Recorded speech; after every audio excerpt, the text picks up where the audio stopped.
नमस्कार, स्वागत है आपका एमपी न्यूज में। मैं हूं दीक्षा और आज हम बात करेंगे कमलनाथ सरकार की बाल एवं विकास मंत्री इमरती देवी की। जी हां दर्शकों, आपको बता दें कि पहले भी कई बार मंत्री इमरती देवी पर जो है कम शिक्षा होने के आरोप लगे हैं या उनकी शिक्षा को लेकर लगातार अलग अलग लोगों ने सवाल खड़े किए हैं। और एक बार फिर से आज आंगनबाड़ी की सहायिका ने उन्हें आईना दिखाते हुए उनकी शिक्षा पर सवाल पूछते हुए उनकी धज्जियां उड़ाई है। हमारे साथ जुड़े हमारे संवाददाता राहुल पटेल, जानते हैं क्या है ये पूरा वाकया। राहुल, मैं आपसे जानना चाहूंगी किस आंगनबाड़ी क्षेत्र में पहुंची थी मंत्री इमरती देवी और किस तरह का सवाल पूछकर जो है मंत्री इमरती देवी को आईना दिखाया गया। जी, निश्चित तौर पर दीक्षा हम बात करें तो ये जो पूरा कार्यक्रम था वो शिवपुरी क्षेत्र का था। शिवपुरी क्षेत्र में आंगनबाड़ी जो सहायिका कार्यकर्ता सम्मेलन रखा गया था, वहाँ बड़ी संख्या में महिला कार्यकर्ता पहुंची, आंगनबाड़ी कार्यकर्ता पहुंची। कुछ संवाद चल रहा था, मंत्री वहाँ पर मौजूद थे, तमाम सारे नेता मंच पर बैठे हुए थे। अगर हम बात करें तो इसी दौरान प्रश्न पूछा गया, या यूँ कहें कि जो वेतन की मांग को लेकर कहीं ना कहीं चर्चाएं चल रही थी और कुछ समय पर उन्हें वेतन नहीं मिलने को लेकर भी धरना प्रदर्शन चल रहा था। तो इसी दौरान उन्होंने मंत्री ने माइक संभालते हुए प्रश्न उत्तर का दौर शुरू किया। तो वहीं एक जो सहायक सेविका थी, उन्होंने कहीं ना कहीं प्रश्न खड़ा किया। उन्होंने कहा कि जो डीपीओ होती है उसकी जो तनख्वाह है हमसे ज्यादा होती है, हमारी कम क्यों होती है, वहीं हमें वेतन भी नहीं मिलता है और वेतन में देरी भी होती है। तो यह प्रश्न का उत्तर देने पर इमरती देवी ने उत्तर देते हुए कहा कि आपकी शिक्षा कहां तक है, आपने कहां तक पढ़ाई की है, वो आपसे ऊपर वाली पोस्ट है, इसलिए उन्हें ज्यादा सैलरी मिलती है। इसी पर जो है आंगनवाड़ी जो कार्यकर्ता है, सहायक कार्यकर्ता है, वो कुल मिलाकर यूं कहें कि पलटवार करते हुए नजर आई और इमरती देवी महिला बाल विकास मंत्री पर ही उन्होंने प्रश्न दाग दिया और उन्होंने पूछा कि मैडम पहले आप बताएं कि आपकी शिक्षा कहां तक है, आप कहां तक पढ़ी लिखी है। तो वहीं ये प्रश्न जैसे यूं कहें कि मंत्री जी के पैरों तले जमीन खिसक गई और उन्होंने ये कहा कि इस तरह का कैसे प्रश्न पूछ लिया। इसी प्रश्न के उत्तर में उन्होंने जवाब देते हुए कहा कि कई महिलाएं हैं, अगर आपको जॉब करना है तो आप इसमें महिला बाल विकास में जॉब करिए, अन्यथा कोई दूसरी सरकारी नौकरी ढूंढ लीजिए, दूसरी किसी महिला को आप मौका दीजिए। इस तरह का पूरा बयान था। तो कुल मिलाकर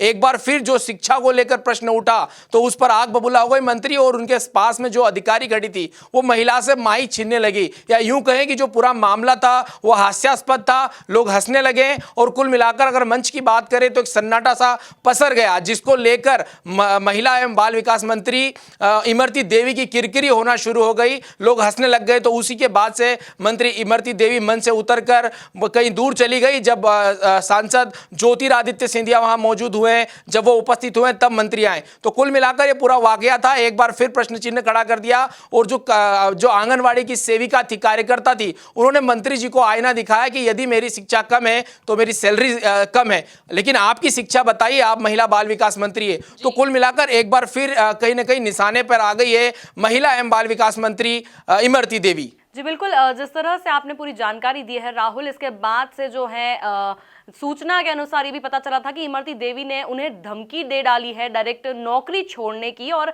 जिस तरह से लगातार इमरती देवी को लेके इतने सारे वाकया सामने आ रहे हैं, उसके बाद भी कमलनाथ सरकार की इतनी खास क्यों है, ज्योतिरादित्य सिंधिया की खास मानी जाती है इमरती देवी, बार बार उन्हें मौका दिया जा रहा है अपना अच्छा प्रदर्शन करने का, उसके बावजूद जो है इस तरह की हास्य का जो है कारण बनती जा रही है। और लगातार ये सोशल मीडिया पर जो है वीडियो वायरल हो रहा है, लगातार जन जन तक पहुंच रहा है। तो अब क्या छवि बनती जा रही है कमलनाथ सरकार की देश में? जी, निश्चित तौर पर अगर हम बात करें किस छवि का जो आपका प्रश्न है, तो ये जब से मंत्री बनी है तब से ही कहीं ना कहीं लोगों ने प्रश्न चिन्ह उठाए। वहीं जबलपुर में एक वकील ने जनहित याचिका भी दायर की थी, उनकी शिक्षा को लेकर प्रश्न खड़ा किया था। ये कोई पहला वाकया नहीं है दीक्षा, इसके पहले भी इस तरह के कई वाकये आ चुके हैं जहां पर उन्होंने ज्योतिरादित्य सिंधिया को भी कटघरे में खड़ा कर दिया था कि आखिर ज्योतिरादित्य सिंधिया की बेहद करीबी मानी जाती है, डबरा विधानसभा क्षेत्र से लगातार चुन के आ रही है, जनता की चुनी हुई जनप्रतिनिधि है, लेकिन फिर भी अगर हम बात करें शिक्षा की तो उनकी शिक्षा पर लगातार प्रश्न चिन्ह उठते आ रहे हैं। इसके पहले का भी अगर मैं आपको वाकया बताना चाहूं तो एक बार उनका कुत्ता यूं कहें कि चोरी हो गया था, उसके बाद उन्होंने धमकी दी थी टीआई को, थानेदार को धमकी देके कहा था कि मैं विधायक बोल रही हूं, मेरा जो कुत्ता है उसको जल्द से जल्द ढूंढा जाए। तो एक पहला वाकया था। दूसरे वाकये की बात करें कि जब गणतंत्र दिवस के उपलक्ष्य पर वो भाषण पढ़ रही थी तो भाषण नहीं पढ़ पाई थी, 2 लाइनों में वो 17 बार अटकी, जिसको लेकर जो विवाद था वो थमा ही नहीं था। जिसके बाद एक बार फिर ये धमकी वाला जो वीडियो वायरल हो हो रहा है,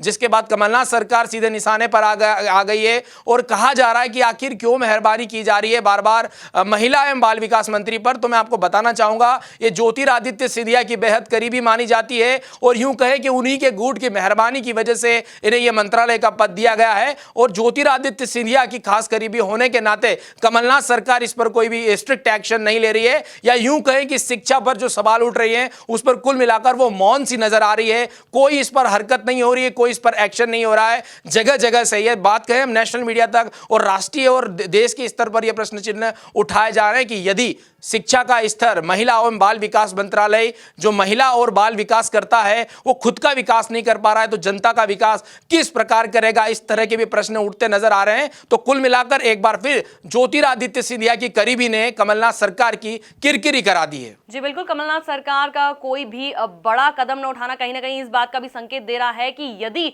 ज्योतिरादित्य सिंधिया के खेमे की किसी भी मंत्री को कुछ भी कहा गया या एक्शन लिया गया तो कहीं ना कहीं एक बार फिर से कांग्रेस पार्टी में मतभेद होते हुए दिखाई दे सकते हैं, जिसका खामियाजा उन्हें लोकसभा चुनाव में भुगतना पड़ सकता है।